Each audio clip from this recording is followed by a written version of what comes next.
presenta la revisión del contrato y leerles textualmente, pues no sería importante, pero sí podríamos llevar la situación que estamos viviendo en la época de hoy, o mejor, la situación que hemos venido viviendo desde marzo del año inmediatamente anterior, cuando nos sorprendió el COVID. Entonces, esa va a ser la modalidad.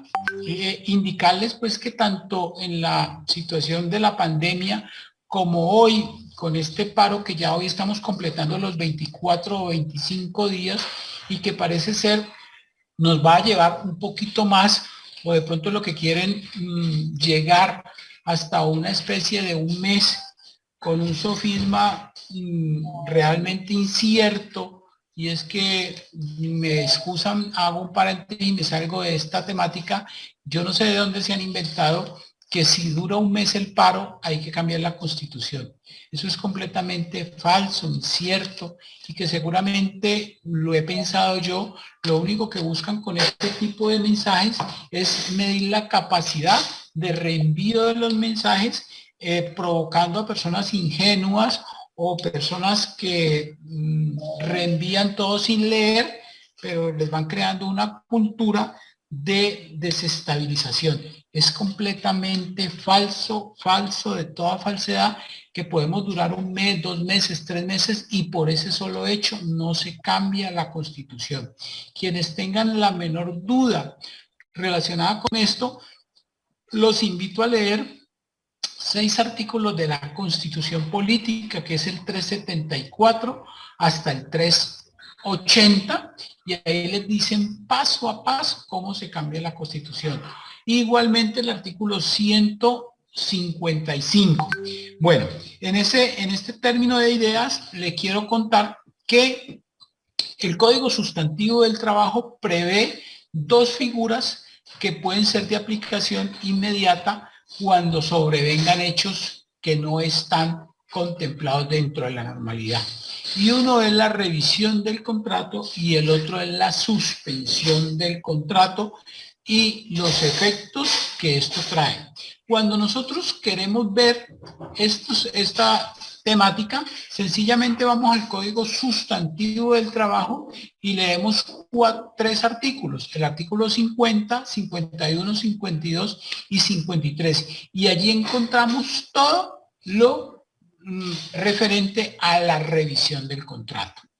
Y dice el artículo 50, Laura, estamos muy pendientes si alguien levanta la mano o interviene para ir despejando las dudas o preguntas que vayan surgiendo. Entonces, indica este artículo que todo contrato, literalmente todo contrato, aquí no se excluye ningún contrato. Cuando el legislador hizo este código, dijo todo, entiéndase contrato de trabajo a término fijo, entiéndase contrato de trabajo a término indefinido, entiéndase contrato verbal, entiéndase contrato escrito, porque muchas veces creemos nosotros equivocadamente que porque no tenemos un contrato escrito, no tenemos una obligatoriedad, y no. Los contratos existen, cualquiera que sea la forma que ellos se den o cualquiera que sea el nombre que se introduzca. Entonces, todo contrato es revisable cuando quiera que sobrevengan imprevisibles y graves alteraciones de la normalidad económica. Entonces, cuando sobrevengan hechos imprevisibles o graves alteraciones a la normalidad económica, el contrato es sujeto de revisión. Y para que opere esta revisión debe haber un común acuerdo, porque acordémonos que los contratos son ley para las partes, pero son bilaterales, es decir, de común acuerdo. Cuando no hay común acuerdo, cuando no haya acuerdo entre las partes, entonces hay que ir donde un juez, la autoridad del trabajo, para que defina si esa alteración corresponde o no corresponde a la que el legislador ha previsto. Entonces, ¿qué es un hecho imprevisible?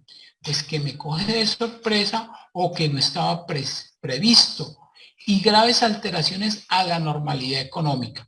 Aquí hay que tener en cuenta que las alteraciones a la normalidad económica deben provenir de una causa fundada o de un, digamos, hecho imprevisible o alteración, porque yo no puedo decir que estoy al borde de la quiebra o del cese de actividades o de una insolvencia y me he alterado la normalidad económica sencillamente porque he tenido un mal manejo o sencillamente porque he dilapidado los bienes de la empresa y me he malgastado.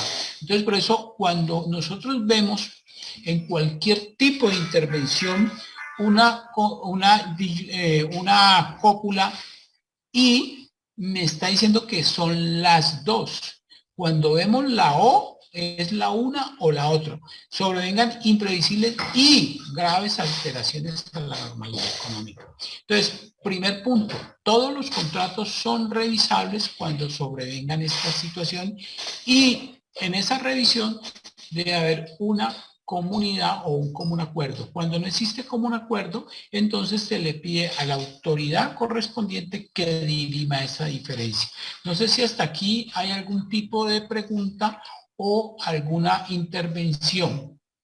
Entonces, el artículo 51 habla sobre la suspensión del contrato de trabajo. Y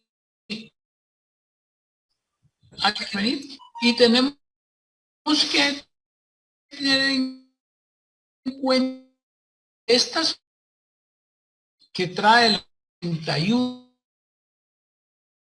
contrato de sustancialmente a otras susmo código trae, pero por otras causas. No es lo mismo la suspensión del contrato de trabajo por cualquiera de estas 5 o 7 causas que trae el artículo 51 a la suspensión del contrato de trabajo cuando hay una incapacidad, cuando hay una licencia, cuando hay cualquiera de los otros hechos que el mismo código ha intervenido, porque las consecuencias son totalmente diferentes. Entonces, el contrato de trabajo se suspende por fuerza mayor o caso fortuito que temporalmente impida su ejecución. Entonces, cuando nosotros nos vemos frente a un hecho de fuerza mayor o un caso fortuito que impida la ejecución del contrato de trabajo, en este momento el contrato se puede suspender. Y desde ya, debo repetir y lo voy a seguir haciendo, aquí no necesita autorización de nadie. Aquí lo único que usted tiene que es hacer un reporte, un informe a las autoridades de vigilancia y control en temas relacionados con el trabajo, pero siempre y cuando esté en un hecho de fuerza mayor o caso fortuito. Nosotros siempre vemos que manejamos el término de fuerza mayor o caso fortuito. Mire o observe lo que les decía ahora. Aquí estamos utilizando la O. O puede ser un caso fortuito o puede ser una fuerza mayor. Y esto se ha definido en el común de las voces como cualquier hecho que sea imposible sostener. Y entonces lo ponen como el naufragio de un barco o un hecho de la naturaleza, porque son hechos que no podemos nosotros contener. O lo mismo cuando hay una orden de autoridad competente que nosotros no podemos contradecir. Vimos en el tema de la pandemia que mediante una conmoción o emergencia económica, emergencia sanitaria, el gobierno nacional prohibió que todos nos teníamos que estar en cuarentena. Si nosotros teníamos que estar en cuarentena, pues no podíamos ir a cumplir con el trabajo y por lo tanto allí había una fuerza mayor para no prestar el servicio y como tal podíamos llegar a estar en la suspensión del contrato de trabajo. Ahora bien, el contrato también se puede suspender por la muerte o la inhabilidad del empleador. Cuando el empleador es o el es una persona natural y con ello ello traiga como consecuencia necesaria y directa la suspensión del contrato de trabajo. Estos básicamente son en aquellas empresas donde el dueño es una persona natural y digamos es el todo de la compañía. Estoy dando yo, digamos, en un restaurante, donde el dueño del restaurante es el chef, es el barman, es el cocinero, el mayor y la persona fallece. Por sustracción de materia, ese contrato tendrá que suspenderse. No es lo mismo si el restaurante es de una persona jurídica, porque al ser de una persona jurídica no está dependiendo exclusivamente de una persona natural, sino de un representante legal. Entonces ya hemos visto aquí dos formas como se pueden suspender el contrato de trabajo. Uno, fuerza mayor o caso fortuito, y por la muerte del empleador. En estas dos condiciones, reitero, repito, no necesita pedir autorización previa, sencillamente tiene que informar.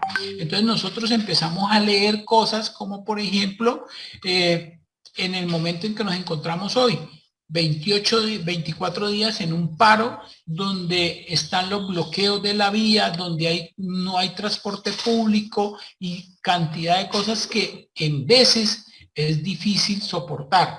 Y estamos hablando en términos genéricos, porque los que tenemos la fortuna de estar en ciudades pequeñas, pues sabemos que si no hay servicio de transporte urbano, pues nosotros podríamos ir en bicicleta, podríamos ir caminando, pero hay ciudades como Bogotá o Cali donde tú tienes que atravesarte más de 10 o 15 kilómetros para llegar a tu sitio de trabajo. En esa situación sería una fuerza mayor o un caso fortuito. En términos genéricos para la región, digamos Buga, Tuluá, Guacarí, si estamos en Buga, pues nosotros no tenemos ningún problema en ir caminando o en bicicleta hasta Chambimbal, sin desconocer que podría haber una alteración del orden público en cualquiera de estos pasos.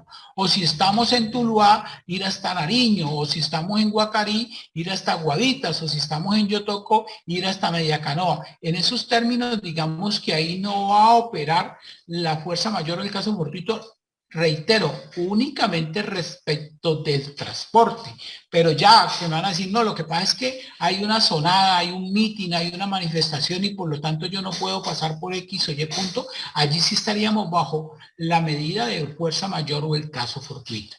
La tercera causal... Doctor, qué pena, me hacen aquí unas preguntas, ¿las puedo leer? Qué bueno, claro, eso es lo que estaba necesitando porque me estaba acabando la cuerda. Dicen aquí... Si quieres les abre, Laura, señor. Si quieres manejemos una buena dinámica que estamos ante un auditorio muy calificado y les abrimos el micrófono y para que sea directa y todos nos digamos. Ah, bueno, señor. No sé si el señor John Merino no puede activar el micrófono para hacer la pregunta. Sí,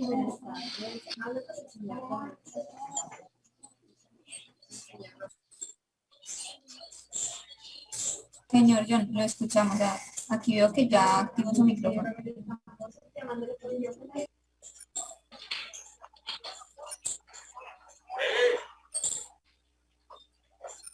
Los que queda difícil, Laura, entonces léemela tú, por favor. Listo, sí, señor. Él nos consulta que quién define el caso fortuito y la fuerza mayor, si es el empleador o un juez laboral o civil. Bueno, qué buena esa pregunta, por eso es que, bueno, cerremos todos los micrófonos mientras alguien está trabajando. Entonces vamos a hacer lo siguiente, muy buena esa pregunta, mire que es lo interesante, la fuerza mayor o el caso fortuito no necesita ningún tipo de definición, sencillamente es la literal interpretación de las partes o de una de las partes, o sea, no necesitamos ser medianamente lúcidos o expertos o ideólogos para saber que nosotros estamos ante un bloqueo y allí hay una fuerza mayor. No necesitamos tener mucha conocimiento en ingeniería si estamos en Nariño y empieza a bullir el volcán de Nariño, pues nosotros no tenemos que pedir que nos califiquen, porque mientras esperamos que la autoridad competente nos califique esa situación, seguramente ya ha evolucionado el volcán o ha ebullido el volcán o se ha desbordado el río o el incendio destruyó todo. Entonces, allí no necesitamos. Lo que tenemos es que tener la visión y la calificación primaria y suficiente para sostenerla en el futuro. Esto, yéndome a los extremos, es como una legítima defensa. Recordemos que la legítima defensa es la respuesta a un ataque que nos hace una persona, pero esa legítima defensa tiene que estar previamente equiparada e igualitaria al ataque. Entonces, yo no necesito ir a pedir permiso para hacer una legítima defensa, no, yo reacciono y después tendrá que ir de un juez y decir, mire, el señor venía con un palo y yo le salí con el palo de la escoba y me defendí. Pero si el señor viene con un palo de la escoba y yo le salgo con una cosa desproporcionada, pues ahí no habrá legítima defensa. Lo mismo sucede en la fuerza mayor o en el caso fortuito. No necesita calificación de acuerdo a estas consecuencias y por eso le he puesto yo el ejemplo, el naufragio, el volcamiento, el derramamiento de un río. ¿Qué otra pregunta hay, Laura? Sí, señor, aquí nos consultan. En el caso de fuerza mayor, ese informe a qué autoridad sería emitido. Y en caso tal, ¿se necesita respuesta para dar ejecución a la suspensión de los contratos? Bien importante, repito y reitero como lo dije ahora, en los numerales 1 y 2 no necesita permiso previo, sencillamente tiene que informarle al Ministerio de Trabajo y Seguridad Social, lo que aquí llamamos Oficina del Trabajo. Sencillamente, señor Ministerio del Trabajo, Inspector del Trabajo de la Seguridad Social, le informo que fue necesario suspender el contrato de trabajo porque mi empresa es un restaurante y el gobierno decretó toque de queda, toda esta serie de cosas que hacen en los gobiernos. Entonces, es sencillamente informarle la fuerza mayor o el caso fortuito.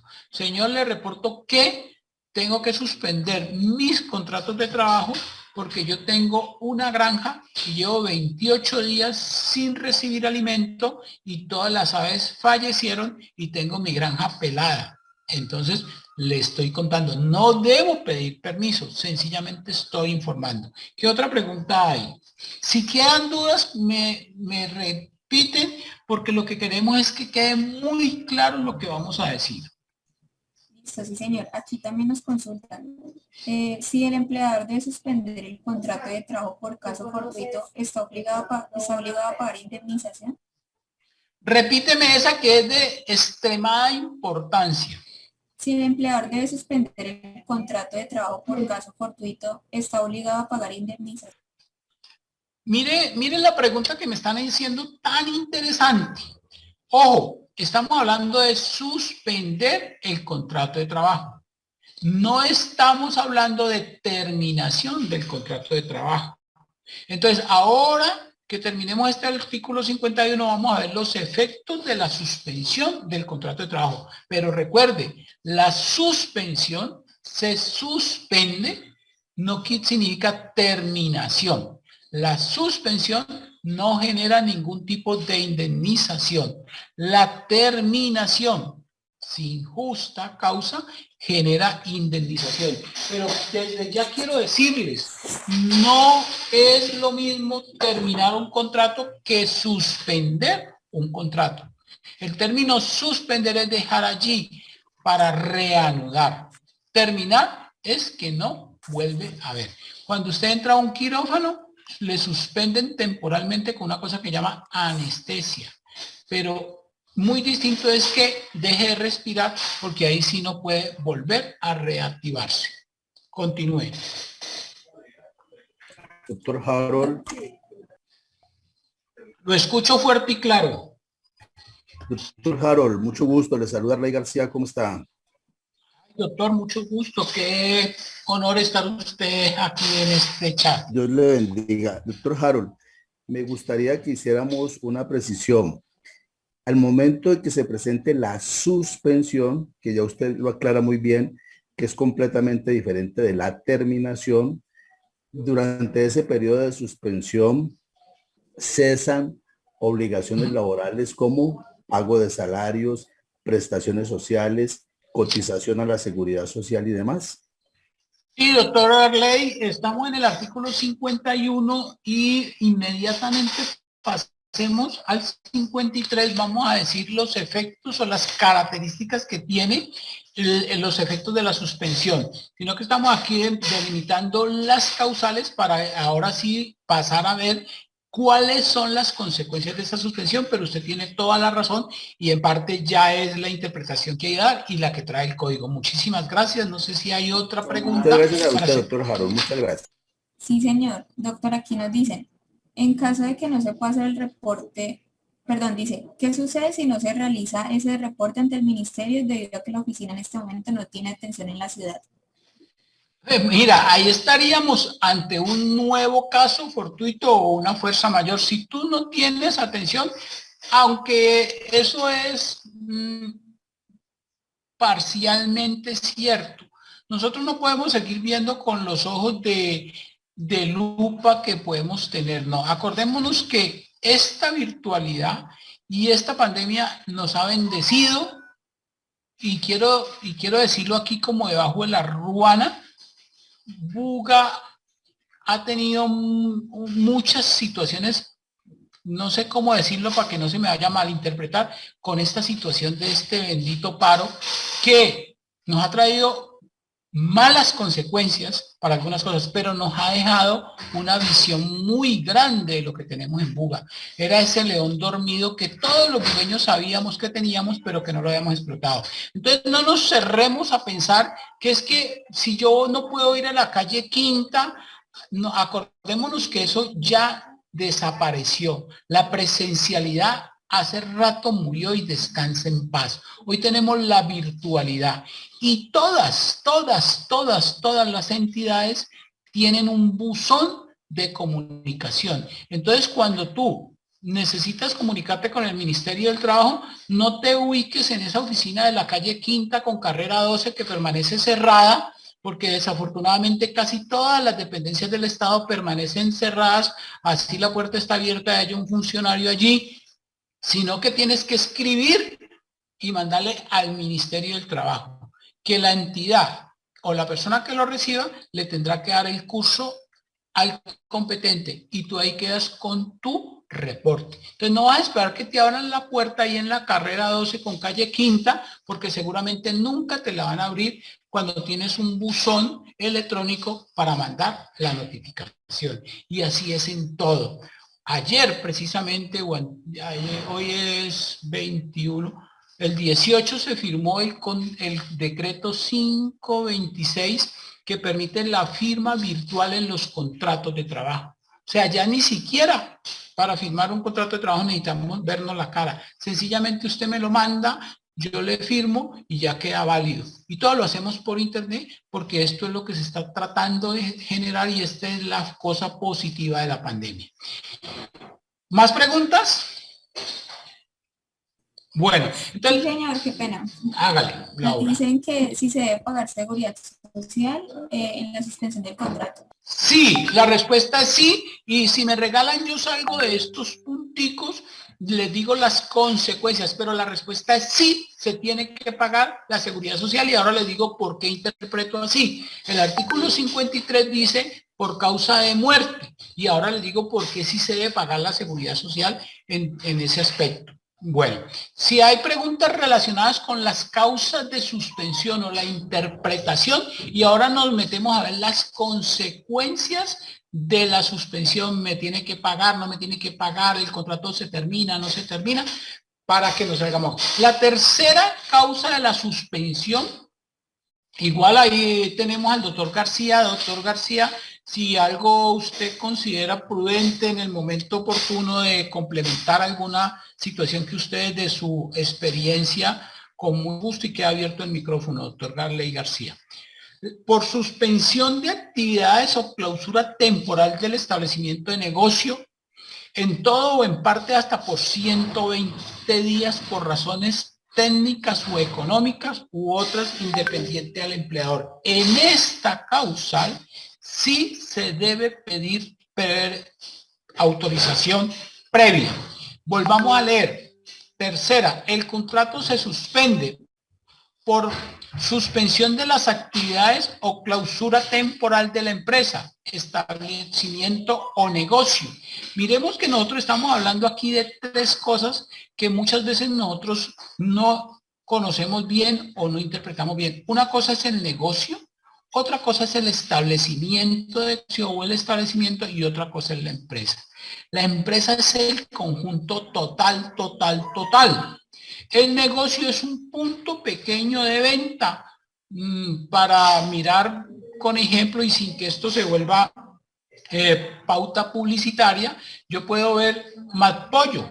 Matpollo es la empresa que tiene granjas, que tiene puntos de venta, que tiene puntos de restaurantes y tal. La empresa como tal es toda la actividad, desde que compran el pollito de un día hasta que se lo sirven a usted en la bandeja. Pero ya el establecimiento de comercio o el negocio o una parte de ella, una cosa será un galpón y otra cosa será el punto de venta en pollo crudo u otra será en pollo terminado restaurante. Es muy posible que de las 200 granjas o 10 granjas o 5 granjas que tenga una empresa, apenas haya 2 granjas que tienen problema, pero las otras 8 no tienen ningún problema.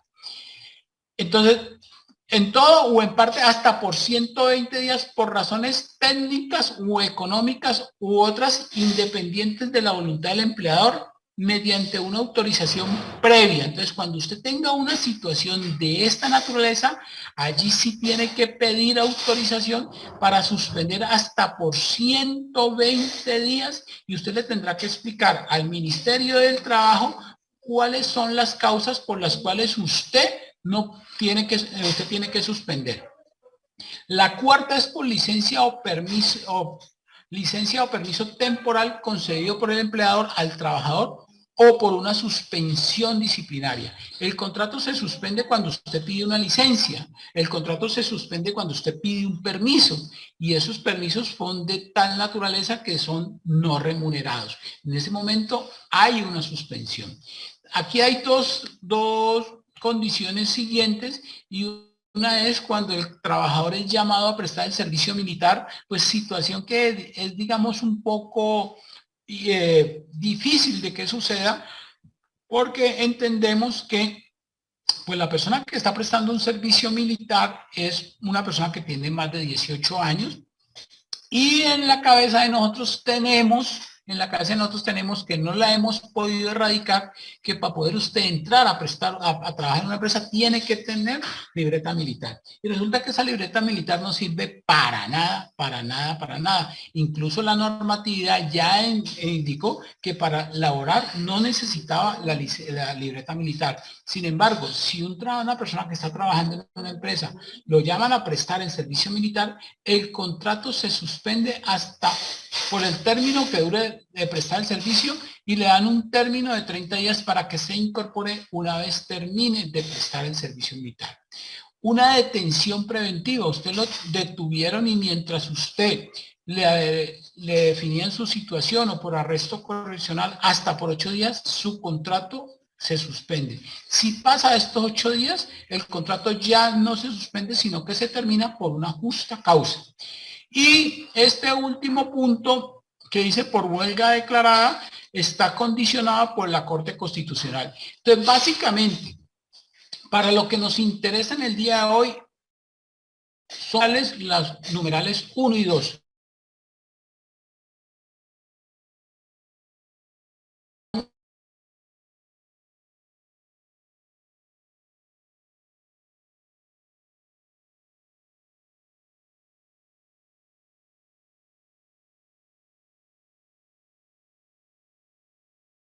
Muerte, claro que sí, yo incluso Laurita, tú las tienes allá, que fue la que hicimos con lo de la pandemia, pero yo se las mando. Bueno, profe, muchísimas gracias. Y la otra consulta que nos hacen es que en el caso de un trabajador que goce de estabilidad forzada por estar cerca de su pensión, ¿se le puede suspender su cotización a seguridad social y o pensión? Esa pregunta es interesante y regáleme, yo doy este 52 y paso el 53 para efectos de dar esa explicación de un, y ojo, se llama prepensionado o en periodo prepensional. Siguiente pregunta. Ah, listo, profe. Ahí estamos. Bueno, entonces vamos a este artículo 52 y dice, cuando desaparezcan las causas de la suspensión, el empleador debe avisarle al trabajador para que se reincorpore en los 3 días siguientes. Entonces, quitaron los bloqueos. Yo ya puedo ir a trabajar. Ojo, estoy hablando de bloqueos que impidan físicamente el paso. No me vayan a decir, porque es que lo que estoy diciendo es porque ya me llamaron a consultar y es que yo no tengo gasolina para echarle a la moto y no puedo bajar de Alto Bonito al Sena a trabajar, porque es que como no le he podido echar gasolina a la moto, entonces no he podido ir. Pues a mí me da pena con la persona que me preguntó eso, pero pues las comodidades nos han vuelto como un poquito inactivos, pero no veo ningún impedimento para que usted se venga caminando de Alto Bonito hasta el Sena a prestar su servicio. O sea, ahí en mi criterio no existiría justa causa para usted dejar de ir a prestar el servicio. Ahora, distinto es que usted viva en Alto Bonito, pero tenga que ir a trabajar a Yotoco y no pueda pasar por el Sena ni en bicicleta, ni en carro, ni en moto, por las razones conocidas. Allí sí hay una justa causa. Entonces, cuando se liberen las causales de la suspensión, el contrato se reactiva y deben de reactivarse dentro de los 3 días siguientes a la notificación. Aquí quiero decir algo y es la notificación o aviso. Nosotros como empleadores o nosotros como trabajadores no tenemos que ser tan literales a esta situación.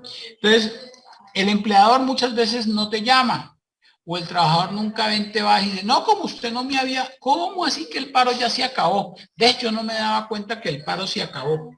Entonces, muchas veces son más situaciones y ya la jurisprudencia ha dicho, no necesariamente es literal la notificación o el aviso. Hay muchos medios por los cuales usted se puede dar cuenta que no hay la suspensión, que no hay el confinamiento, que ya llegó la gasolina, que ya no hay trancón en el Sena, que ya no hay trancón en Jumbo, que ya no hay trancón en Tecar. Hay muchos medios para usted informarse. Pero no nos vamos a limitar. Es que yo estoy aquí sentado a ver cuándo me llama el empleador a ver si ya puedo ir a trabajar.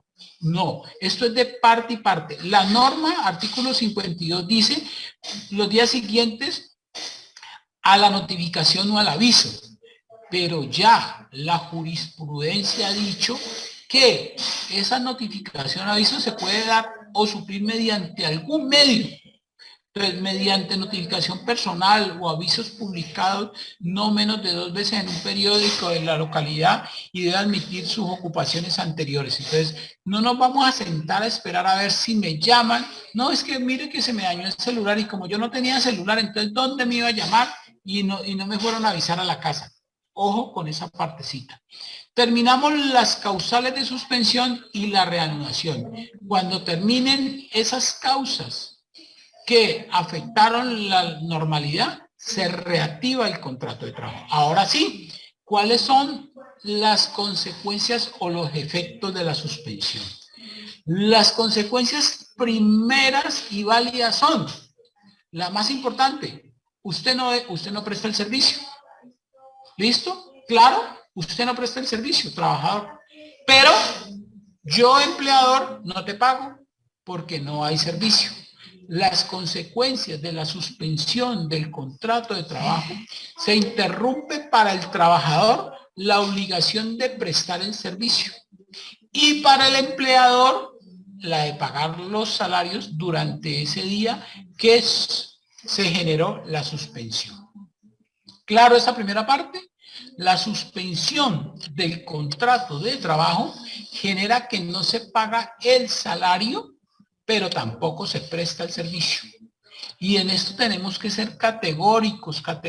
Por eso la modalidad que estoy implementando en las universidades donde tengo la oportunidad de colaborar con estos temas y en las empresas que me llaman a estas capacitaciones, es que no volví a dar literalmente la legislación laboral con el código, sino que estoy siguiendo la jurisprudencia. Porque hoy es una locura en términos bien interpretados lo que dice la jurisprudencia o la Corte Suprema de Justicia en relación a la aplicación de estos códigos. Yo casi que no podía contenerme cuando leí la última sentencia de hace aproximadamente 2 meses, 2 personas que se toman a puños dentro de la empresa, el uno se baja de una montacarga y el otro se baja también y pam, pam, rinde voceo. ¿Y cuál sería mi sorpresa cuando la Corte Suprema de Justicia dice que a uno de esas 2 personas lo tenían que indemnizar por despido injustificado? Entonces uno lee las causales de terminación de un contrato de trabajo y uno se manda las manos a la cabeza y entonces uno va a ver cuál fue la razón. Dice, porque el conflicto se generó por una violación de derechos fundamentales y lo indignó a la parte ofendiéndolo en su dignidad y por lo tanto este trabajador agredió a puños al otro y se trabó el cruce de manos, pero él estaba respondiendo a una ofensa y por lo tanto no podía ser despedido de la empresa porque eso no era causal para terminar. Yo pienso que el doctor Arley debe estar allá mordiéndose los labios porque todos teníamos en la cabeza que cuando 2 personas se tomaban a puños dentro de las instalaciones de la empresa o fuera de ella por relaciones de trabajo, era una justa causa y ya la Corte dijo que no. Y me les puedo quedarme toda la tarde diciéndoles cómo ha variado esa situación. Entonces, nos queda claro, no hay que prestar el servicio, pero tampoco pagar los salarios durante el lapso que estuvo suspendido. Ahora, ¿qué corre a cargo del empleador? ¿Qué corre a cargo del empleador? La pregunta que tanto me han hecho ustedes. Las demás obligaciones ya surgidas con anterioridad. Las demás obligaciones ya surgidas con anterioridad. Las que correspondan por muerte o enfermedad de los trabajadores. Entonces, aquí está la respuesta. A que usted me diga, venga, ¿tiene que pagar la seguridad social? Sí. Sí debe pagar la seguridad social. Usted me dice, venga, es que mi trabajador está en prepensionado. Si está en prepensionado, recordemos que para una persona estar en prepensionado tiene que estar faltándole 3 años para cumplir la edad y tener las semanas cotizadas. Entonces, ¿me puede seguir pagando a pensión? Pues yo personalmente le diría que sí. ¿Por qué le digo que sí? Porque uno no sabe cuánto puede durar la suspensión de un contrato. Y acordemos que cuando hay una muerte y la muerte viene la pensión de sobreviviente y uno de los términos para esa pensión de sobreviviente es que en los últimos 3 años haya pagado no menos de 26 semanas. Entonces, si nosotros vamos a ver 50 semanas, perdón, 26 semanas. Si nosotros vamos a ver esas 26 semanas y de pronto en los últimos 3 años no las había cotizado, pues esa persona no va a tener derecho a esa pensión de sobreviviente. Entonces, que quede claro, ¿hay que pagar seguridad social? Sí. ¿Hay que pagar obligaciones de pensión, aporte a la pensión? La norma, como está literalmente, no obliga a pagar la pensión, pero por efectos de cobertura y ampliación, yo aconsejaría que se pague, porque aquí estamos hablando es las que correspondan por muerte o enfermedad de los trabajadores. Estos periodos de suspensión, sí, Arley. Déjeme, por favor, digamos muy académicamente hacer esta intervención. El Sistema General de Seguridad Social Integral es un sistema de aseguramiento que tiene 3 grandes negocios de aseguramiento. Sistema General de Seguridad Social en pensión, Sistema General de Seguridad Social en salud y Sistema General de Seguridad Social en riesgos laborales. El Sistema General de Seguridad Social en pensión asegura las contingencias de invalidez, vejez y sobrevivencia. El de salud, el de enfermedad general y maternidad. Y el de riesgo laboral es el de accidente de trabajo y enfermedad laboral. Yo creería que si se va a seguir cotizando a la seguridad social, se debería hacer, y usted por favor me corrige, en este caso en pensión y en salud, porque si el trabajador no está prestando el servicio, pues no está expuesto a las contingencias de accidente de trabajo y o enfermedad general en ese caso. No sé, doctor, si esa interpretación que yo hago sea correcta. Aceptado porque por sustracción de materia. Si yo no estoy yendo a la empresa, no voy a tener riesgos inherentes a la prestación de servicio. Entonces, obligación, como decía Cuasino, obligación genérica, ineludible, salud y pensión. No están obligados a riesgos laborales con la apreciación o acotación que oportunamente hace mi compañero, amigo de universidad y docente de la UCEBA, doctora Arley García Sepúlveda. Entonces, estos periodos de suspensión se pueden descontar por el empleador para efectos de liquidar las vacaciones, las cesantías y los demás periodos que devengan de allí. ¿Qué pregunta hay hasta aquí? Pero ahorita no me vaya a ir. No, señor. Doctor, qué pena. Hay unas preguntas, ¿las puedo leer? Todas las que quiera, que ya se me acabó el material. Listo, nos dicen, ¿cuál es la diferencia entre suspensión a vacaciones colectivas? Muy buena esa pregunta y se le había quedado por el tintero. Mira, la suspensión del contrato de trabajo, como ya lo hemos explicado, y este artículo 53 rompe, por decirlo de alguna forma, cualquier prestación de servicio y el pago. Las vacaciones colectivas, las vacaciones anticipadas no interrumpen el contrato de trabajo. Las vacaciones colectivas sencillamente es un descanso legal que le entregan los empleadores a los trabajadores y cubre con todas las obligaciones. En esos términos no está la suspensión. La suspensión es cuando se rompen vínculos temporalmente, mientras que en las vacaciones usted tiene que cubrir con todos los compromisos y por eso usted lo que ha hecho es pagarle un salario para que la persona se vaya a su casa a descansar. En la suspensión no hay pago de ningún tipo de monumentos distintos a los aportes a la seguridad social. Esta situación es pertinente. Ahora, también se puede dar, y por eso es que me gusta que me hagan estas preguntas, porque pueden haber licencias temporales no remuneradas o licencias temporales remuneradas compensables. ¿Qué es eso y con qué se come? Las licencias temporales remuneradas, pues sencillamente yo lo mando a usted para su casa y esté allá esperando que se levante el paro para yo seguir, digamos como una especie de disponibilidad. Pero en las licencias temporales compensadas, ¿qué significa? Yo le voy a pagar a usted el sueldo común y corriente. Y apenas esto se levante, usted me repone el tiempo que yo le pagué por no venir. Hoy llevamos 24 días. Entonces, piense que usted no ha podido ir a trabajar a la empresa, entonces la empresa le pagó sus salarios común y corriente, y entonces cuando se arregle esta situación, entonces le va a decir, venga, yo le pagué 24 días de los cuales usted no vino a prestar el servicio por XY. Empiéceme a reponer los días. ¿Cómo me la va a reponer? Venga un sábado por la tarde, que es 2 horas diarias, etcétera, etcétera. Como hacemos en Navidad o como hacemos en Semana Santa para no trabajar esos días. Entonces, esas dos situaciones, muchas gracias por preguntármela. Las vacaciones colectivas, las vacaciones anticipadas o cualquiera de esos términos no suspende el contrato de trabajo. ¿Qué es lo que pasa con las vacaciones anticipadas?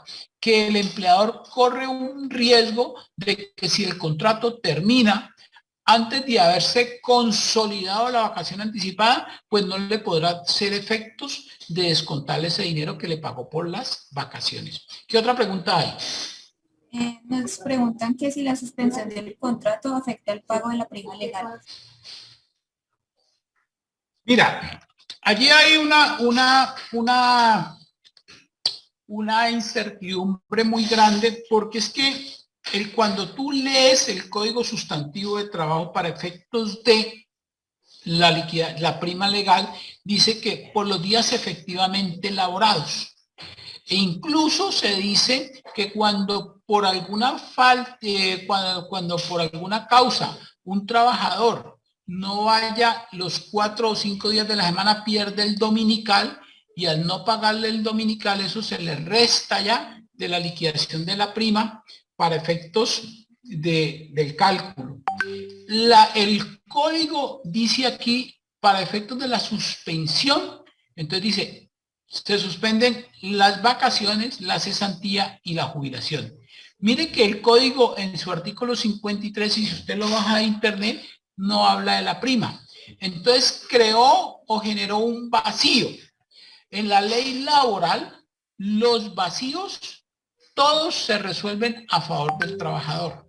Entonces, como aquí no dijo va prima, entonces no se toca la prima. Pero si nosotros quisiéramos hacer inteligencia sobre esta norma, en una interpretación sana, coherente, en equidad, se tendría que descontar. Pero la norma expresamente la excluyó. Y como expresamente excluyó el legislador aquí la prima, porque no ha sido voluntario que el legislador, ese senador y representante que usted eligió, que son los que más conocen de esto, no es voluntario que usted haya hecho vacaciones, cesantía, y se le haya olvidado incluir aquí la prima. Entonces, bajo ese criterio, la prima no se toca cuando está para efectos de la suspensión. Esta es una interpretación que puede encontrarse uno muchísimas formas de interpretación. Yo no sé el doctor Arley cómo interpreta esta norma, pero es lo que puede uno resumir de las sentencias que ha leído y del principio de favorabilidad, que todo va en favor del trabajador. ¿Qué otra pregunta hay? Sí, señor. Nos dicen que hay diferencia legal si en estos casos fortuitos se hace suspensión del contrato o se da licencia no remunerada al trabajador. ¿Esas dos figuras son diferentes? ¿Licencia no remunerada? Bueno, Sí, es que mira, la licencia no remunerada es una revisión del contrato y es consensual. La suspensión es una decisión que tomas tú como empleador por haberse dado las causales que están marcando allí. Entonces, si tú, para que me hables de una licencia no remunerada, pues sencillamente tú tienes que haber firmado con el trabajador ese acuerdo de revisión que está en el artículo 51 que lo leímos inicialmente, y entonces, pero ya la suspensión sí es sustancialmente, digamos, a esta causal, porque si mira en las causales del artículo, aquí cuarto, por licencia o permiso temporal, concedido por el empleador al trabajador. Pero ¿qué tiene que haber en una licencia? Que tú le digas, señor, ¿usted me da licencia? Y yo le digo, sí, le doy licencia. Señor, ¿usted me da permiso? Sí, yo le doy permiso. No es que unilateralmente usted me diga, vea, se me va de licencia, no. Por licencia o permiso concedido por el empleador al trabajador. ¿Listo? Entonces mira que es sustancialmente distinto. En esta suspensión hay un común acuerdo. En esta URI2 por fuerza mayor, el trabajador dice, venga, hace 8 días que no me llega combustible y yo no tengo sino medio de operar mediante el combustible. ¿Qué otra pregunta hay? Nos dicen, si se aplica la suspensión y la empresa aplica el beneficio de ley y paga solo el 4% de salud, que es el aporte del trabajador, ¿cómo sería el pago a salud del trabajador en caso de suspensión? Laurita, ¿me puedes repetir que es que oigo un ruido allá atrás, cámaras, que no me dejó oír lo del 4%? Sí, señor, qué pena. Si se aplica la suspensión y la empresa aplica el beneficio de ley y paga solo el 4% de salud, que es el aporte del trabajador, ¿Cómo se haría el pago a salud del trabajador en caso de suspensión? Ah, ya te entiendo. Bueno, creo haberte entendido. Yo tengo que pagar la seguridad social. La seguridad social es bilateral. El trabajador paga 2/3 partes y el empleador paga las 2/3 partes y el trabajador paga 1/3 parte. Entonces, cuando yo voy a pagar mi salud, la tengo que pagar en el 100%. Yo le estoy allí, hay dos situaciones que es lo que normalmente uno ve. Sencillamente le va cargando una cuenta por cobrarle al trabajador por efectos de ese aporte obligatorio que tenía que hacer. La otra situación y es la otra situación y es la que el trabajador lo asume como un costo de la empresa y lo paga en el 100%. Pero digamos que si nos vamos a la ley, esa parte le corresponde al empleador, al trabajador. Pero si el trabajador no tiene plata, no está trabajando, pues la empresa ha salido grandemente beneficiada, entre comillas, porque pues se ha desmontado, digamos, de una carga de un salario grande que tenía que pagarle a un trabajador, por supuesto, por una causa de fuerza mayor o caso fortuito, y ese mínimo de ese aporte a la seguridad social en lo que le correspondía al trabajador es insignificante para el beneficio que está teniendo el empleador ante semejante crisis. No podemos perder la equidad, la razón y la justicia en ningún tipo de relación. Y cuando hablo de esto, lo hablo para el empleador y lo hablo para el trabajador. Porque también muchas veces llega el trabajador y le sale a uno con una perla. Venga, es que no es culpa mía que haya habido la pandemia, luego a mí por estar en mi casa me tienen que pagar. Oiga, amigo, compañero, pero es que la empresa es una actividad de la cual dependen todo y objetivamente tenemos que ver que no hay cómo operar.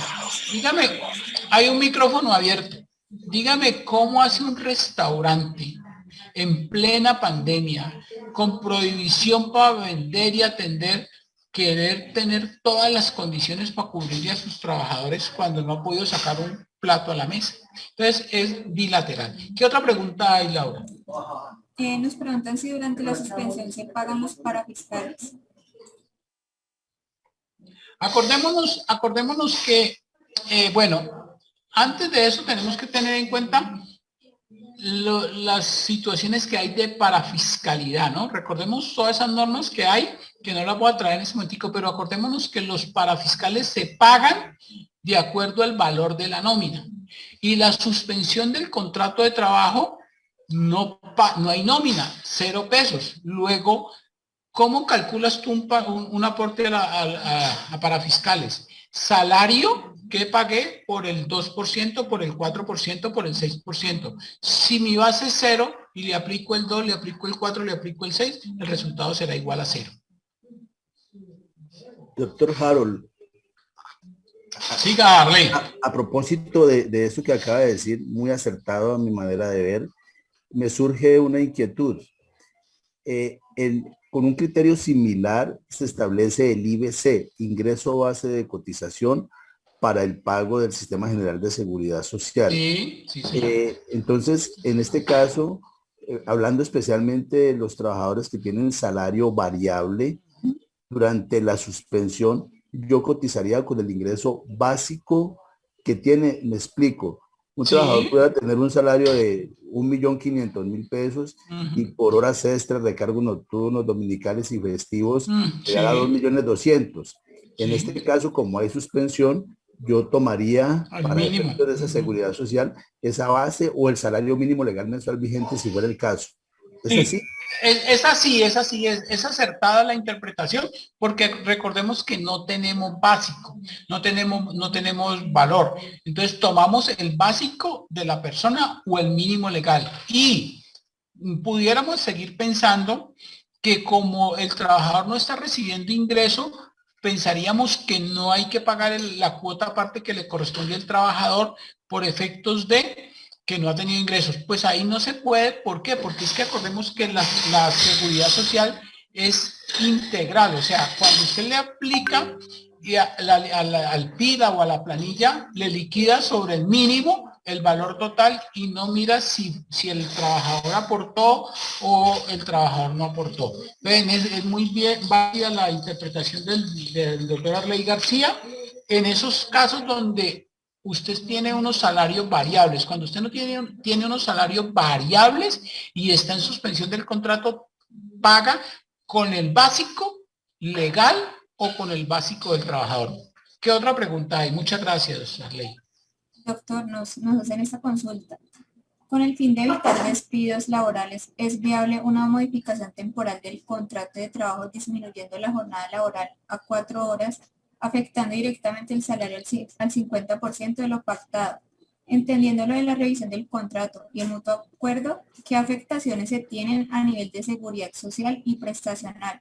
¿Realizar esto puede tomarse como desmejoramiento del contrato laboral? La respuesta genérica y categórica es no.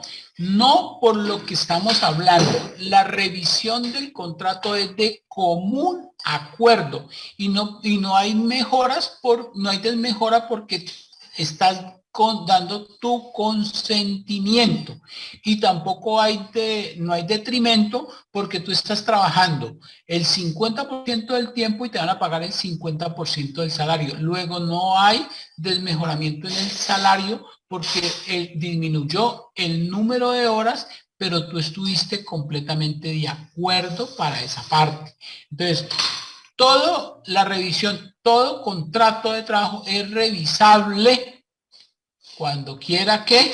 Entonces, en esos términos, la respuesta es no hay desmejoramiento, no hay discriminación, porque distinto es que tú le digas a la persona, pero también es válido. Tú sigues trabajando común y corriente, pero tú te estabas ganando 5 millones de pesos hoy y resulta que yo no te puedo pagar 5 millones, sino que te voy a pagar 3 y seguí con el mismo salario que tenía. Esa revisión, si es aceptada, es válida y sé dejar muy bien motivada las razones por las cuales estoy llegando a ello. Por ejemplo, mira, yo tenía unas ventas mensuales de 100 millones de pesos, pero con esta pandemia me reduje a 20 millones de pesos. Pero yo necesito mi cajera las 8 horas de trabajo normales, pero ya no le puedo seguir pagando los 5 millones de pesos que le pagaba, sino que apenas le puedo pagar 3 millones. Y usted me acepta, es válido. ¿Qué otra pregunta hay? Hola. Doctor, en este momento no hay más consultas. Bueno, yo, si ustedes permiten, dejaríamos por ahí. Yo sí quiero, digamos, robarme 4 minutos diciéndole a todos los presentes que les agradecemos mucho, que la Cámara de Comercio siempre está abierta para cualquier situación que se presente. Nosotros aquí no tenemos ni partido, ni color político, ni estamos a favor, ni estamos en contra absolutamente de nada. Solo le queremos hacer un llamado a todas las personas que este país lo podemos arreglar todos, pero también lo podemos destruir todos. Aquí no hay responsabilidad ni del uno ni del otro. La responsabilidad es mía, la responsabilidad es únicamente mía. Y cuando yo hago que cambie, todo cambia. Y nosotros tenemos que seguir insistiendo. La mejor forma de este país es echarlo para adelante. Los que estamos en Buga, nos acabamos de dar cuenta desafortunadamente por este hecho tan trágico que estamos viviendo, que Buga es la mejor ciudad que podemos tener, que con Buga se mueve todo el país, que desafortunadamente llevamos más de 100 años con este león dormido y que por una fuerza extraña nos despertamos y nos damos cuenta en lo que estamos. Queramos a Buga, amemos a Buga, hagamos que esta ciudad progrese porque estamos sentados y parados en la mejor ciudad de Colombia. Este paro nos ha demostrado que Buga es lo mejor que podemos tener y si nosotros cambiamos nuestra actitud y nuestra dirigencia, logramos que muchas empresas vengan a Buga porque Buga estaba desconocido en el circuito nacional e internacional. Hoy todos están viendo a UGA como ese ícono por donde hay que pasar y que si mejoramos nos vamos a llenar de empresas. Esto es el ojo positivo de esta catástrofe que estamos superando, pero que no se nos olvide y no nos quedemos lamentando o buscando responsables. Si queremos buscar algún responsable, tildémonos nosotros. El responsable soy yo, pero yo voy a ayudar a hacer el cambio. Y cuando los 50.000 bugueños pensemos de igual forma, cambiamos a UGA. Muchas gracias a todos, al doctor Arley García, a los 62 amigos que están conectados. Muchas gracias. Saben que Moreno y Gutiérrez está aquí, presto para colaborarles. Tenemos nuestros canales de YouTube, nuestros canales de Facebook. Cada semana sacamos un video tratando de hacer una mejor ciudad y tratando de conseguir lo que nosotros queremos en todos los bugueños. Muchas gracias. No sé si Laura tiene otra pregunta o el doctor García. Doctor Harold, perdón, doctor Harold, yo sí quisiera, por acá por donde estoy está lloviendo torrencialmente y hay mucho ruido. Si lo perciben, me disculpan. Pero yo sí quisiera aprovechar esta dorada oportunidad para invitarlo a usted y a líderes de su talla frente a lo que usted acaba de decir, si le entendí bien. En el concierto regional, nacional, internacional, Buga es noticia. Buga es noticia por su resistencia, pero además por su privilegiada ubicación, que eso lo conocemos nosotros de toda la vida.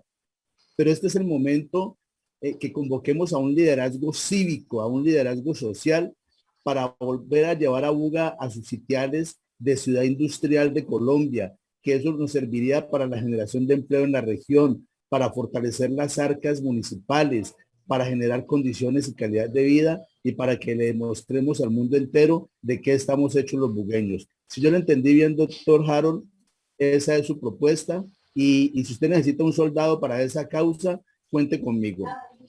Ese es el sentido y que cada uno nos convirtamos en soldados de nuestra propia empresa y saquemos a UGA adelante. Muchas gracias, Laurita.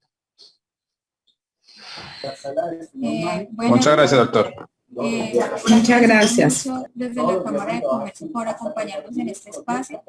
También a todos los asistentes que estuvieron conectados. Esperamos que Muchas gracias. esta información haya sido de gran valor pues, para todos los asistentes y que puedan como encontrar en esta conferencia acciones y medidas que puedan tomar para afrontar esta crisis, pues que esperamos que pronto se solucione para que podamos continuar fortaleciendo el tejido empresarial. Entonces, desde la Cámara de Comercio les damos las gracias a usted, doctor, también por habernos acompañado en este espacio. Allí les dejo registrada mi dirección, mis teléfonos, mi correo. Cualquier duda que tengan, no duden en llamarme. Sí, lo único que sí les pido es que en horario de oficina, porque normalmente cuando salgo de la oficina me voy para un sitio donde no tengo señal de celular, y entonces porque estoy fuera del perímetro urbano, pero allí tienen mi canal, mi YouTube y todas las situaciones. Muy amables. Gracias. Saludos a todos.